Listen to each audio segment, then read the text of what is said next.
Hello and welcome guys, welcome to the channel again. आज हम फिर से स्वागत करते हैं आप सबका एक नए वीडियो टॉपिक के साथ। आज हम पढ़ने वाले हैं ग्रुप वर्क एंड प्रिंसिपल्स। इसके पहले आप लोगों को बता देना चाहता हूं, हम लोगों ने एक केस वर्क का सीरीज़ बना दिया है जिसमें आपका case work related total topic आपको मिल जाएगा। तो अगर आप वो वीडियो देखना चाहें तो वो वीडियो भी रेफ़र कर सकते हैं। और उसके साथ साथ हम लोगों ने ग्रुप का बेसिक एक वीडियो बना दिया है जिसमें आपको ग्रुप रिलेटेड सारे टॉपिक क्लियर हो जाएगा।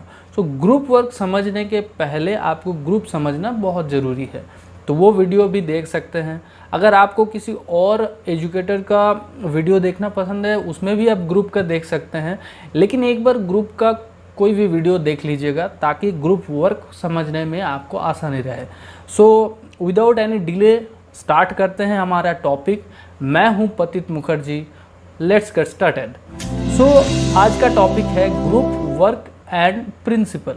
सो ग्रुप वर्क जो है एज हम लोगों ने पहले भी डिस्कस किया था कि सोशल वर्क में 6 मेथड है टोटल, और उस 6 मेथड में से 3 मेथड को प्राइमरी कहा जाता है और 3 मेथड को सेकेंडरी कहा जाता है। जो प्राइमरी 3 मेथड्स है वो प्राइमरी 3 मेथड्स में सबसे पहले केस वर्क आता है, उसके बाद ग्रुप वर्क आता है, उसके बाद कम्युनिटी डेवलपमेंट आता है। तो हम लोग आज उसी मेथड का सेकंड टॉपिक या सेकंड मेथड पढ़ रहे हैं जिसको कहते हैं group work. Okay,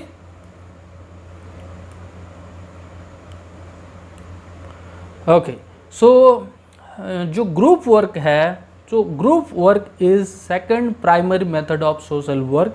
It is a method of group leadership using the organizing and conducting various group activity. So क्या कहा जा रहा है कि जो ग्रुप वर्क है वो लीडरशिप के साथ ऑर्गेनाइज किया गया है जिसमें various kind of activity, group activity होता है। लेकिन ये डेफिनेशन नहीं है, ओवरव्यू है। हम अभी डेफिनेशन में आएंगे।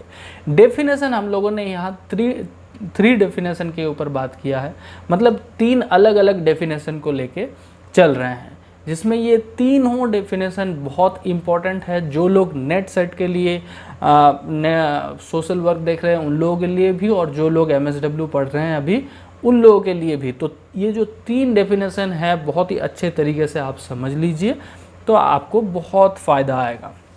सो जी कोनप्का या गज़ल कोनप्का का बात करते हैं जिन्होंने ग्रुप वर्क का डेफिनेशन दिया है। तो थोड़ा सा हम लोग डेफिनेशन पढ़ लेते हैं फिर इसको एक्सप्लेन करते हैं। Group work as a method of social work which help individual to enhance their social functioning through purposeful group experience and to cope more effective with their personal group and community problems. So ये क्या कहते हैं? सो एक बात और, जो भी definitions है ये सारे डेफिनेशंस लगभग एक ही बात करते हैं, लेकिन हम लोग अलग अलग डेफिनेशन इसीलिए पढ़ रहे हैं क्योंकि डायरेक्ट डेफिनेशन से सवाल कर देते हैं कि ये डेफिनेशन कौन कहा है, इनका नाम क्या है, कौन से सोशल साइंटिस्ट ने ये डेफिनेशन दिया है, इसीलिए हम लोग पढ़ रहे हैं। तो ये एग्ज़ाम पॉइंट ऑफ व्यू से बहुत इंपॉर्टेंट है। सो इनका कहना है कि जो गज़ल कोनप्का है उनका कहना था कि जो इंडिविजुअल है वो इंडिविजुअल क्या करते हैं, इन्हेंस करता है, सोशल फंक्शनिंग करता है एक पर्पसफुल ग्रुप एक्सपीरियंस के थ्रू, और अपना मतलब पर्सनल, ग्रुप और कम्युनिटी प्रॉब्लम को भी सॉल्व करता है। तो आप समझ चुके होंगे। अब हम सेकंड डेफिनेशन में आते हैं। जो डेफिनेशन दिया गया है ट्रैकर के थ्रू, मतलब ट्रैकर दिए हैं, ये जो साइंटिस्ट थे उनका नाम था ट्रैकर, और वो उन्होंने एक डेफिनेशन दिया है। थोड़ा सा हम लोग डेफिनेशन को पढ़ लेते हैं, उसके बाद इसको एक्सप्लेन करते हैं। Social group work is a method in social work through which individual in many group in various of community agency settings are helping by a worker who guide their interaction in program activity so that they may relate themselves to other and experience growth opportunity in accordance with their needs and capacities to the end of individual group and community development। देखिए इसमें भी same बात किया गया है क्या कि जो सोशल ग्रुप वर्क है वो एक मेथड है जिसके through various kinds of group में पीपल इन्वॉल्व होते हैं, इंडिविजुअल इन्वॉल्व होते हैं, और एक सोशल वर्कर के साथ वो सोशल वर्कर उनको हेल्प करते हैं, गाइड करते हैं, इंटरेक्ट करने के लिए, प्रोग्राम में एक्टिविटी करने के लिए, और रिलेट होने के लिए, आपस में रिलेट होने के लिए। और क्या करना है, वो एक्सपीरियंस करेंगे, ग्रुप को एक्सपीरियंस करेंगे, एक्टिविटी को एक्सपीरियंस करेंगे, और साथ ही साथ अपने नीड को फुलफिल कर पाएंगे। इंडिविजुअल, ग्रुप और कम्युनिटी तीनों का ही डेवलपमेंट होगा। मतलब देखिए, जो इंडिविजुअल होता है वही ग्रुप बनाता है, और जब इंडिविजुअल और बड़ा ग्रुप बनाता है तो वो कम्युनिटी बन जाता है। तो इसीलिए इंडिविजुअल, ग्रुप और कम्युनिटी तीनों का डेवलपमेंट का बात किया गया है।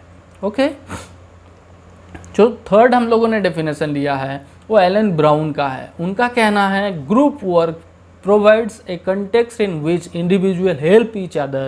It is a method of helping group as well as helping individual, and it can enable individuals and group to influence and change personal, group and organizations and community problems. देखिए इनका जो कहना है, देखिए पहले आ रहा है कि इंडिविजुअल, उसके बाद ग्रुप को हेल्प करने का बात कर रहा है।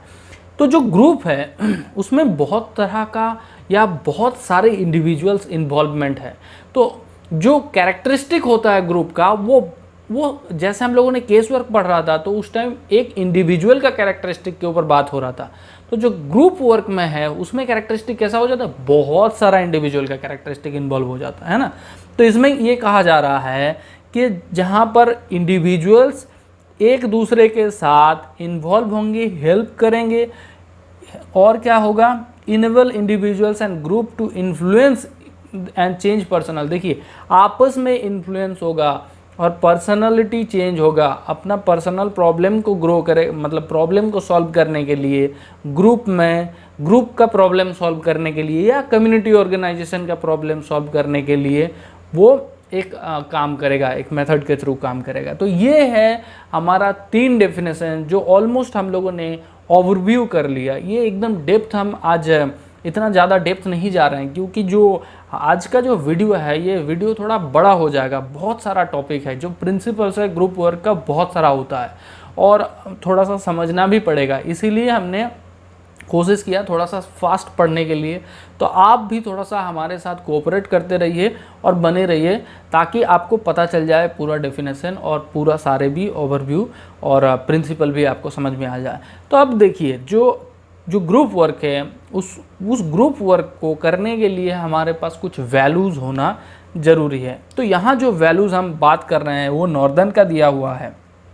जो 3 वैल्यूज़ का बात हम करते हैं ग्रुप वर्क में, पहला वैल्यूज़ होता है dignity and worth, second value होता है सोशल जस्टिस, और थर्ड वैल्यू होता है म्यूचुअल रिस्पॉन्सिबिलिटी। तो थोड़ा हम समझ लेते हैं डिग्निटी एंड वर्थ का मतलब क्या होता है। डिग्निटी एंड वर्थ का मतलब होता है जैसे गरिमा और जो मूल्य बोध होता है इंसान के अंदर, वो होता है डिग्निटी एंड वर्थ। मतलब जो आपका जो वैल्यू है, आपका जो इम्पोर्टेंस है एक कोई भी टीम के अंदर, ये होना चाहिए। सोशल जस्टिस सेकंड, मतलब अगर आप कोई ग्रुप में इन्वॉल्व हो रहे हैं या कोई इंडिविजुअल कोई ग्रुप में इन्वॉल्व हो रहे हैं तो उनके साथ हर वक्त जस्टिस होना चाहिए। अब ये जो जस्टिस वाला वर्ड है, ये जो प्रिंसिपल्स अभी हम पढ़ेंगे, ये जस्टिस वहाँ पर भी रिफ्लेक्ट करेगा बहुत सारे प्रिंसिपल के साथ। इसका मतलब है उन इंडिविजुअल के साथ या मेंबर्स के साथ कोई डिस्क्रिमिनेशन नहीं होगा, सारे इक्वल होगा, सबको इंडिविजुअलाइजेशन के थ्रू लिया जाएगा और सबको इक्वल अपॉर्चुनिटी आएगा ताकि वो अपने आप को एक्सप्रेस कर पाए और उसको इक्वल इम्पोर्टेंस दिया जाए। और जो होता है लास्ट जो वैल्यू है वह है म्यूचुअल रिस्पॉन्सिबिलिटी। म्यूचुअल रिस्पॉन्सिबिलिटी का मतलब यही होता है कि जब कोई ग्रुप फॉर्म होता है तो आपस में सब लोग इन्वॉल्व होता है और एक दूसरे के साथ रिस्पॉन्सिबली जुड़ जाते हैं। मतलब एक दूसरे के साथ एक रिस्पॉन्सिबिलिटी क्रिएट हो जाता है और साथ ही साथ चलते रहता है, ग्रो करता है। जैसे एक ग्रुप वर्कर के साथ मेंबर्स का और मेंबर्स के साथ मेंबर्स का, तो ये सारे चीज़ एक रिस्पॉन्सिबिलिटी होता है जो कंटिन्यू करना पड़ता है। तो ये 3 हम वैल्यू अभी समझ लिए जो ग्रुप वर्क के लिए बहुत इम्पोर्टेंट्स है। अभी हम धीरे धीरे पढ़ेंगे ग्रुप वर्क प्रिंसिपल। अब जो प्रिंसिपल्स है यहाँ हम लोगों ने ऑलमोस्ट 10 प्रिंसिपल लेके चल रहे हैं जो इम्पोर्टेंस है, लेकिन आप लोगों को जैसे पहले भी मैंने बताया एक जो प्रिंसिपल होता है वो प्रोमिनेंट नहीं होता है कि जो मैं 10 प्रिंसिपल पढ़ा रहा हूँ बस इतना ही है, ऐसा नहीं होता है, इससे कई ज़्यादा है। लेकिन हम वही प्रिंसिपल को पढ़ रहे हैं जो प्रिंसिपल ज़्यादातर जगह पढ़ाया जाता है और ऑलमोस्ट सारे चीज़ को कवर भी करता है, वो सारे चीज़ को हम अभी पढ़ेंगे, ठीक है। सो ग्रुप वर्क प्रिंसिपल में जो सबसे पहला प्रिंसिपल आता है वो होता है the principle of planned group formation. Planned group formation क्या है? सो हमने अभी तो ग्रुप का बात समझ गए, प्लान्ड का बात समझते और फॉर्मेशन का बात समझते, ये दोनों को अगर समझ जाएंगे तो हमारा ये काम बन जाएगा। Planned group formation, planned group formation का बात मतलब यही होता है कि जो ग्रुप फॉर्म होता है, ग्रुप बनता है, तो उसमें प्लानिंग का ज़रूरत होता है। ऐसा नहीं कि कहीं से भी ड्रॉप कर जाओ, कहीं से भी कूद पड़ो, ऐसा नहीं होता है। प्लान होता है, प्रीवियस प्लान होता है और एग्जैक्ट प्लान के साथ ही प्रोग्रेस किया जाता है, फॉर्मेशन क्रिएट होता है। तो इसी चीज़ को बोला जाता है प्लान्ड ग्रुप फॉर्मेशन, ठीक है। इसमें कॉन्शियस प्लान होता है, इसमें डिफरेंट काइंड ऑफ इंडिविजुअल के साथ, देखिए जब आप ग्रुप बनाएंगे तो उसमें बहुत सारे इंडिविजुअल्स आपके पास आएंगे अलग अलग जगह से, सबका सोशलाइजेशन अलग है, तो हर एक इंसान के पास से अलग अलग रिस्पॉन्स आएगा, लेकिन सबको लेके आपको चलना है। तो आपका ग्रुप फॉर्मेशन ऐसा होगा जिसमें सारे इन्वॉल्वमेंट रह पाएगा, सारे इंडिविजुअल का इन्वॉल्वमेंट रहेगा, सबका इन्फ्लुएंस रह पाएगा और सबको कंटिन्यू कर पाएगा। ऐसा आपका ग्रुप फॉर्मेशन होना चाहिए। कॉन्शियस डिज़ाइन होना चाहिए, जो डिज़ाइन प्लान होगा वो बहुत कॉन्शियस होना चाहिए और सबके लिए सूटेबल होना चाहिए। ऐसा नहीं है कि सारे ग्रुप सेम होगा, हो सकता है जो ग्रुप वर्कर है वो पहले कोई ग्रुप बनाया हो और दूसरा जो ग्रुप बना रहा है उसमें डिफरेंस हो सकता है, तो उसमें कोई प्रॉब्लम नहीं है। सारे ग्रुप अलग अलग होता है, क्यों? क्योंकि उसमें इंडिविजुअल जो है वो सारे अलग है। हमने पहले भी बताया कि सारे इंडिविजुअल यूनिक है और यूनिक होने के कारण से उनका जो ग्रुप फॉर्मेशन होगा वो भी यूनिक होगा, ठीक है। और क्या होता है इसमें, एक the group worker skill will be evident in ways he और he consciously gives aids and point of group formation. So उनका जो कॉन्शियसनेस होगा वो एविडेंट क्रिएट करेगा कि सारे चीज़ को ध्यान रखते हुए ये ग्रुप फॉर्मेशन किया गया है। तो ये हो रहा है principle of planned group formation. देखिए यहाँ सिर्फ ग्रुप फॉर्मेशन नहीं है, प्लान्ड ग्रुप फॉर्मेशन है, इसका मतलब प्लान करके बनाया गया है, ठीक है जी। अब हम नेक्स्ट में जाते हैं, principle of specific group objectives. Principle of specific group objectives, देखिए जब हम लोगों ने ग्रुप वर्क सिर्फ ग्रुप पढ़ रहे थे तो उसमें हम लोगों ने ग्रुप का कैरेक्टरिस्टिक में ये पढ़ा था कि ग्रुप का एक स्पेसिफिक ऑब्जेक्टिव्स होता है, मतलब कोई कुछ ऑब्जेक्टिव्स होता है, कुछ गोल्स होता है जिसको अचीव करने के लिए वो सारे चीज़ बनाया गया है या वो ग्रुप ही बनाया गया है। तो यहाँ पर principle of specific group objectives का मतलब क्या है कि कुछ ग्रुप्स का विशेष होता है, कुछ कैपेसिटीज़ होता है, उसके आधार पे हम कुछ ऑब्जेक्टिव सेट करते हैं और उस ऑब्जेक्टिव्स को हम अचीव करने के लिए उस ग्रुप को रन करते हैं। सो ये प्रिंसिपल है कि उस स्पेसिफिक ग्रुप को या उस स्पेसिफिक ऑब्जेक्ट्स को अचीव किया जाए और उसके लिए जो सोशल वर्कर है या ग्रुप वर्कर है वो कंटिन्यूअस हेल्प करेगा, कंटिन्यूअस मोबिलाइज करेगा। लेकिन जब मोबिलाइज करेगा तो उसे कुछ चीज़ों का ध्यान रखना पड़ेगा, जैसे इंडिविजुअल्स ग्रोथ, जैसे इमोशनल सपोर्ट, जैसे प्रोमोटिंग डेमोक्रेटिक इन्वॉल्वमेंट। ये सारे चीज़ साथ लेके चलना पड़ेगा और ध्यान देना पड़ेगा कि कोई मिस फंक्शनिंग तो नहीं हो रहा है, कोई इनजस्टिस तो नहीं हो रहा है, कोई ऐसा तो नहीं है जो नॉर्म्स या एथिक्स के बाहर जा रहा है। सो ये सारे सारे चीज़ों को लेके अवेयर होना चाहिए कि क्या ज़रूरत है, क्या नीड है और क्या हम उसको दे रहे हैं। वो स्पेसिफिक मतलब जो ऑब्जेक्टिव्स है सिर्फ उसको अचीव नहीं करना है, ये सारे चीज़ को कंटिन्यू रखना है साथ में, मतलब हमें अचीव तो करना है उस ऑब्जेक्टिव्स को, लेकिन ऑब्जेक्टिव्स को सही तरीके से भी ऑब्जेक्टिव को अचीव करना है। मतलब अचीव करने के जो वे है वो बहुत ही परफेक्ट होना चाहिए, उसमें कोई डिसफंक्शनिंग नहीं होना चाहिए, इनजस्टिस नहीं होना चाहिए, पूरा नॉर्म्स को और एथिक्स को फॉलो करके ही करना चाहिए। अब देखिए, जो स्पेसिफिक ऑब्जेक्टिव्स होता है वो पर्पसफुल होना चाहिए। मतलब आप जो स्पेसिफिक ऑब्जेक्टिव सेट कर रहे हैं, सो वो सेट करने वाले जो ऑब्जेक्टिव्स है, क्या वो ऑब्जेक्टिव्स आपके ग्रुप पर्पस से मैच करता है? अगर पर्पस से मैच करेगा तभी ग्रुप मीनिंगफुल बनेगा, पर्पसफुल बनेगा। अगर वो ऑब्जेक्टिव्स नहीं मीट करता है तो पर्पसफुल नहीं बन पाएगा और वहाँ पर कहीं ना कहीं मेल एडजस्टमेंट क्रिएट हो जाएगा। ठीक है, तो ये सारे चीज़ को ध्यान रखना पड़ेगा। और ये जो ग्रुप हमने बना लिया, फिर ऑब्जेक्टिव्स को बना दिया, तो clarity about the specific goal ये होना चाहिए कि हमारे पास जो गोल बनाया, जो हम लोगों ने ग्रुप स्पेसिफिक ऑब्जेक्ट्स बनाया, उसका जो गोल बनाया, इसके बारे में क्लैरिटी कितना है। जो ग्रुप वर्कर है क्या उसको पूरा मालूम है, क्या वो पूरा कॉन्फिडेंट है उसके बारे में कि ये राइट है और इसको लेके हमें कंटिन्यू करना है। तो ये ध्यान देना बहुत इंपॉर्टेंट है। Achieve along with the benefits he और see hoping the members would get, और ये सारे चीज़ एक होप के साथ चलता है और वो सारे अचीव भी हो जाएगा। अब और लास्ट जो बात है वो ये भी है कि सबको वेटेज देना है, इम्पोर्टेंस ही देना है और उसके साथ साथ प्लान को अकॉर्डिंगली बनाना है। और एक जो बहुत ही इम्पोर्टेंट बात है, group workers help the members to understand their strength limitation.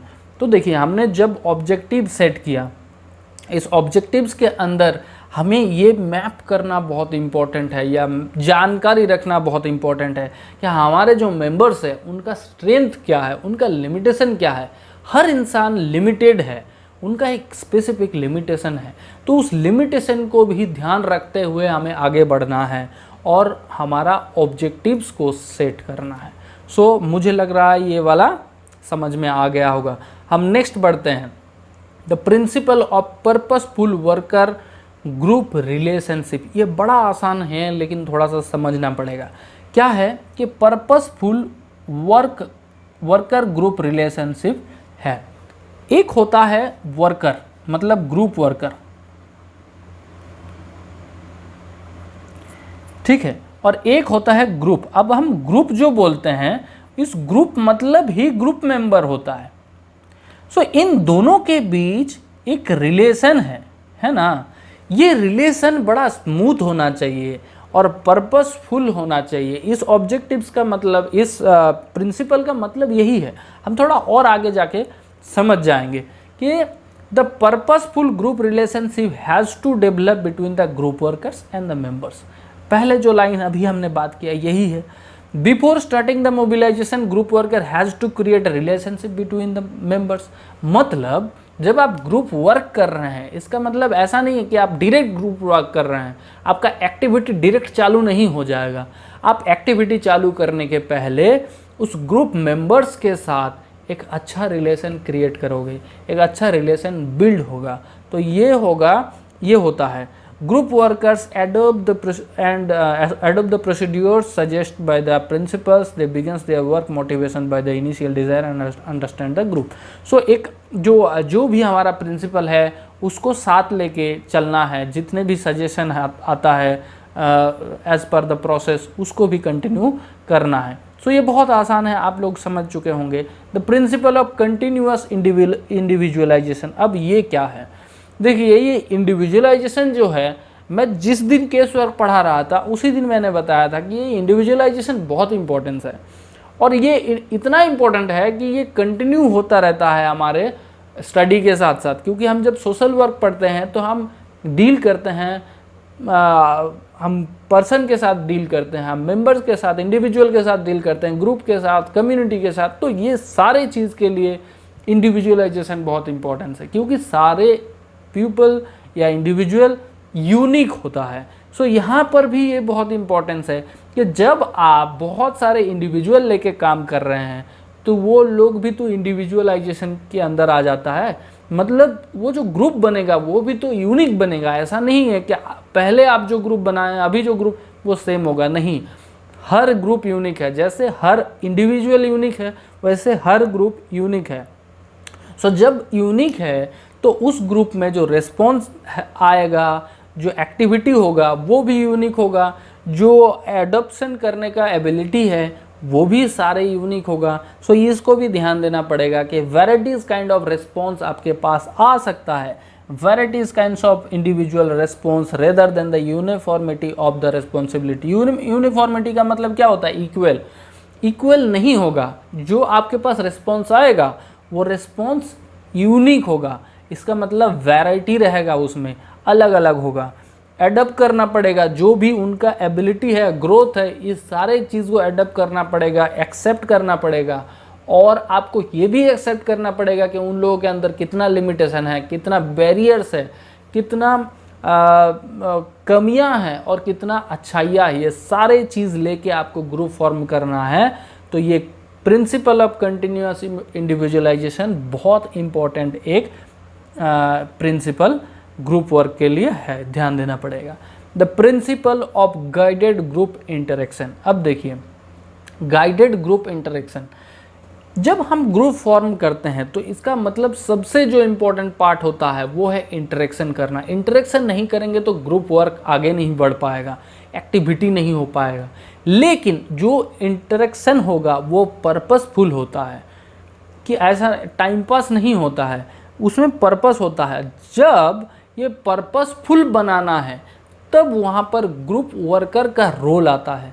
मतलब जो ग्रुप वर्कर है वो क्रिएट करता है ऐसा एटमॉस्फेयर, वो क्रिएट करता है ऐसा माहौल जिसके कारण ही उस इंटरेक्शन में पर्पस क्रिएट होता है।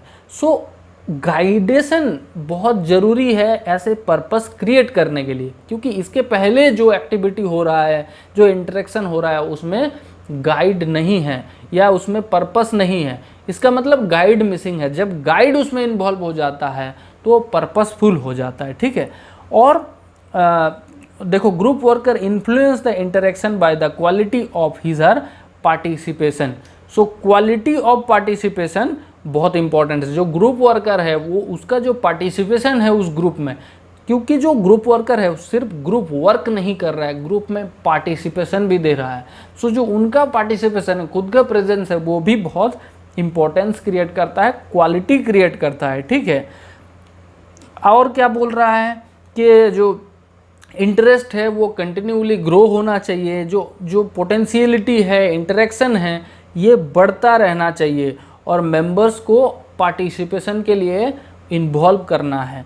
सो यही है principle of guided group interaction. देखिए, मैं पूरा लाइन बाय लाइन नहीं पढ़ रहा हूँ, लेकिन इसमें जो भी है टॉपिक उसको मैं आपको पूरा समराइज करके बता रहा हूँ, ताकि आपके एकदम दिमाग में लोड हो जाए उस चीज़ को, आप भूल ना पाओ और आपके लिए आसान भी रहे पढ़ना। क्योंकि आप अगर पढ़ना भी चाहते हैं तो वीडियो को पॉज करके आप पढ़ लेंगे आराम से, या ऐसा टेक्स्ट कोई भी बड़ी बात नहीं है। मैं भी ऐसे इग्नू के बुक से उठाया हूँ, तो आप खुद भी पढ़ सकते हैं डायरेक्ट, तो उसमें कोई प्रॉब्लम नहीं है। लेकिन जो थॉट है उसको बहुत इंपॉर्टेंस है, उसको बहुत समझना ज़रूरी है, ठीक है। तो आप बस थॉट को समझिए, बाकी तो सारे चीज़ आसान है, इन्वॉल्व मतलब क्लियर हो ही जाएगा, कोई प्रॉब्लम नहीं है। The principle of democratic group self determination. अब देखिए, ये जो प्रिंसिपल है वो केस वर्क से उठाया गया है। ये तो हमने केस वर्क में पढ़ा था, जैसे इंडिविजुअलाइजेशन को पढ़ा अभी, या सेल्फ डिटर्मिनेशन या डेमोक्रेटिक जो है वो हमने केस वर्क में भी पढ़ा था, है ना। Sorry. So principle of democratic group और सेल्फ डिटर्मिनेशन, इसका मतलब क्या है? जो ग्रुप मेंबर्स है, जो ग्रुप एक्टिविटी है, उसमें सेल्फ इन्वॉल्वमेंट होगा, सेल्फ डिसीजन होगा, ओन डिसीजन होगा और डिटर्मिनेशन रहेगा उसके साथ, ओन चॉइस रहेगा। माने जो एक्टिविटी रहेगा, जो भी एक्टिविटी हो रहा है, इन्वॉल्वमेंट हो रहा है, उसमें कोई भी फोर्सफुली नहीं होगा, कोई भी डिसीजन थोपा नहीं जाएगा, कोई भी एक्टिविटी नहीं यही करना ही है, ऐसा नहीं करना है। तुम अपने से आओ, जो ग्रुप मेंबर है वो अपने से इन्वॉल्व होगा, ऐसा नहीं है कि उसको खींच के ला के इन्वॉल्व करना है, उसके अंदर इंटरेस्ट बनाना पड़ेगा। इंटरेस्ट बनाओ तो वो ऑटोमेटिक आ जाएगा, लेकिन उसको ज़बरदस्ती नहीं करना है, ठीक है। सो ये है principle of democratic group. Democratic का मतलब क्या है कि सबका इक्वल राइट है, वो खुद बोलेगा, खुद अपने तरीके से आएगा, खुद आएगा, वो आप फोर्स नहीं कर सकते उसे। और सेल्फ डिटर्मिनेशन मतलब वो अपने हिसाब से चलेगा, आप उनको डिसीजन नहीं देंगे, वो उसका खुद डिसीजन वो खुद लेंगे, ठीक है। तो ये हो गया सेल्फ डिटर्मिनेशन वाला। तो principle of flexible functional organisation. Flexible functional organisation भी जो अभी हमने पढ़ा था ना, उसके साथ बहुत रिलेशन है। Principal of flexible function, flexible function का मतलब क्या है कि आसान रहेगा, जो फंक्शन है वो बहुत आसान रहेगा, बहुत ज़्यादा कॉम्प्लिकेटेड नहीं रहेगा, टीडीएस प्रोसेस नहीं रहेगा उसमें, सिंपल रहेगा, स्टेबल रहेगा, फ्लेक्सिबल, ओपन, चेंज जो किया जा सकता है एज पर द नीड। मतलब आप जो ग्रुप वर्क कर रहे हैं, ऐसा नहीं कंक्रीट बना दिए भाई यही करना है, देखो उसमें काम नहीं हो पा रहा है। अगर सोशल वर्कर ये फील कर रहा है, ग्रुप वर्कर ये फील कर रहा है कि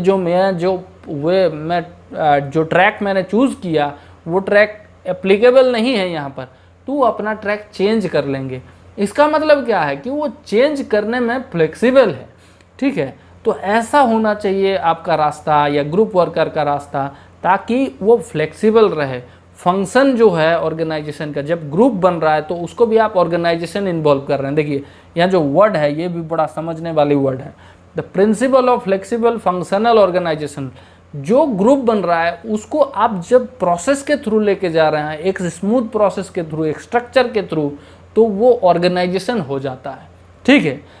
क्योंकि उसमें प्रोसेस है, प्रोसेस सेटअप हो जाता है तो कोई भी चीज़ ऑर्गेनाइज हो जाता है। और उस ऑर्गेनाइजेशन का मतलब ही उस ग्रुप का प्रोसेस कैसा होगा, फ्लेक्सिबल होगा, डिफिकल्ट नहीं होगा, कॉम्प्लेक्स नहीं होगा। टास्क और ड्यूटी जो एलोकेटेड किया गया है वो एज पर द मेंबर्स का रिक्वायरमेंट के हिसाब से, उनका इनकरेजमेंट के हिसाब से, कैपेसिटी के हिसाब से वो टास्क दिया गया है, ठीक है जी। अब हम दूसरे में नेक्स्ट में चलते हैं। जो नेक्स्ट है वो है the principle of progressive programme experience. अब देखिए जो प्रोग्राम एक्सपीरियंस है वो कैसा है, वो क्या प्रोग्रेसिव है। प्रोग्रेसिव का मतलब क्या होता है, कंटिन्यूअस जो डेवलप करता है, जो आगे बढ़ता रहता है, जो इंक्रीज करता रहता है, उस चीज़ को प्रोग्रेस बोला जाता है। सो ये जो प्रोग्राम एक्सपीरियंस बोला जा रहा है, अब प्रोग्राम का मतलब ये नहीं है कि जो एक्टिविटी चल रहा है, नहीं जी। प्रोग्राम का मतलब कोई भी चीज़, जैसे उसका इंटरेक्शन पावर जो है वो भी इन्वॉल्वमेंट हो रहा है, वो भी अगर इंक्रीज कर रहा है तो प्रोग्रेसिव में है। अगर उनका जो कैपेसिटी है तो ये इंक्रीज हो रहा है, इन्वॉल्वमेंट ज़्यादा हो रहा है, वो भी प्रोग्राम है। तो ये सारे चीज़ जब प्रोग्रेसिव मूड में है तो सही चल रहा है, इसका मतलब वो उस प्रिंसिपल को लीड कर रहा है, the principle of progressive programme experiences, ठीक है। अब हम आते हैं the principle of resource utilisation. अब देखिए रिसोर्स यूटिलाइजेशन जो है वो हमने केस वर्क में भी पढ़ा था, और यहाँ पर भी जो चीज़ है वो सेम है, इक्वल है, कि ग्रुप जो मेंबर्स हैं उसके अंदर, जो ग्रुप है उसके अंदर, उस जगह पे जो भी आप एक्टिविटी कर रहे हैं उसके लिए जो भी रिसोर्स है, उसके लिए रिसोर्स ज़रूरत होगा। तो जो रिसोर्सेस है उसको आप किस तरीके से यूज़ कर रहे हैं, वो यूज़ करने का तरीका जो है वो यूनिक होना चाहिए, वो प्रोसेस सही होना चाहिए। और उस रिसोर्स जो भी आपके पास अवेलेबल है, क्या उसको आप यूज़ कर पा रहे हैं, कैपेसिटी में है, फ्लेक्सिबल है, वो रिसोर्सेबल है। तो ये सारे चीज़ आपको देख के चलाना पड़ेगा ताकि वो आप पूरा क्लियरली रिसोर्स को यूज़ कर सकें। और हमने पहले भी बताया था रिसोर्स का मतलब सिर्फ और सिर्फ मेटेलिक चीज़ या हार्ड चीज़, सॉलिड चीज़ नहीं होता है। जो नहीं दिखता है, इनविजिबल चीज़ है, अनस्ट्रक्चर्ड है, वो भी रिसोर्स हो सकता है। जैसे कोई इंसान है, उसके अंदर जो नॉलेज है, स्किल है, कैपेसिटी है, वो भी रिसोर्स है। तो आप जब ग्रुप में यूज़ कर रहे हैं, जो मेंबर्स है उसके ऊपर ये सारे चीज़ भी लागू होता है और आप उसको यूज़ भी करेंगे, ठीक है। मतलब ग्रुप वर्कर यूज़ करेंगे। आप बोल रहा हूँ, इसका मतलब क्या है कि आप लोग आगे जाके ग्रुप वर्कर बनेंगे या सोशल वर्कर बनेंगे, तो इसीलिए आप करके बोल रहा हूँ ताकि आप अपने ऊपर रिलेट कर पाएँ और उस चीज़ को इम्प्लीमेंट करें, ठीक है, क्योंकि ट्रेनिंग यहाँ से शुरू हो गया बाबू, आगे जाके आपको ही पढ़ाना है, आपको करना है। द प्रिंसिपल ऑफ इवोल्यूशन, अब आप इवोल्यूशन में जाएंगे। इवोल्यूशन मतलब क्या है? टेस्ट करना। आपको खुद कंपेयर करके देखना है कि जो हम कर रहे हैं वो प्रोग्रेसिव मूड में है कि नहीं। जैसे हमने प्रिंसिपल ऑफ प्रोग्रेसिव देखा, तो वो प्रोग्रेसिव आप पता कैसे चलेगा? इवोल्यूशन के थ्रू चलेगा। The continuous evolution of process and program in a term of outcome by the worker agencies and members are not only desirable, elevate essential, carefully maintenance records can facilitate proper the monitoring and evolution. So आपके पास जो record है, वो record को आप analyse करोगे सही ढंग से। जो आप रिकॉर्ड कंटिन्यूअसली कलेक्ट करते जा रहे हो, उस रिकॉर्ड को भी आप देखेंगे कि ये रिकॉर्ड को डेवलपमेंटेबल रिकॉर्ड कहा जा सकता है कि अंडर डेवलपमेंट में चला जा रहा है। आपका जो एक्टिविटी है वो प्रोग्रेसिव मूड में है कि नहीं। जो आपका मेंबर्स है उनका डेवलपमेंट, कैपेसिटी बिल्ड हो रहा है कि नहीं। ये सारे चीज़ आपका प्रिंसिपल ऑफ इवोल्यूशन में जाएगा। ठीक है, तो यहाँ तक ही हमारा यही 10 जो प्रिंसिपल है, ये इम्पोर्टेंस है और यही चीज़ हमने अभी पढ़ना है। तो मुझे लगता है कि ऑलमोस्ट सारे चीज़ हमने कवर कर दिया। और आपको अगर समझ में आया है तो ज़रूर आप कमेंट करके बताइएगा कि कैसा लगा पूरा वीडियो। अच्छा लगा तो अच्छा बताइएगा, कुछ कमी लगा तो वो भी बताइएगा, तो आगे हम जाके उसको सुधार कर पाएंगे। आज के लिए बस इतना ही। अपना ख्याल रखिएगा। धन्यवाद, थैंक यू। जय हिंद, जय भारत।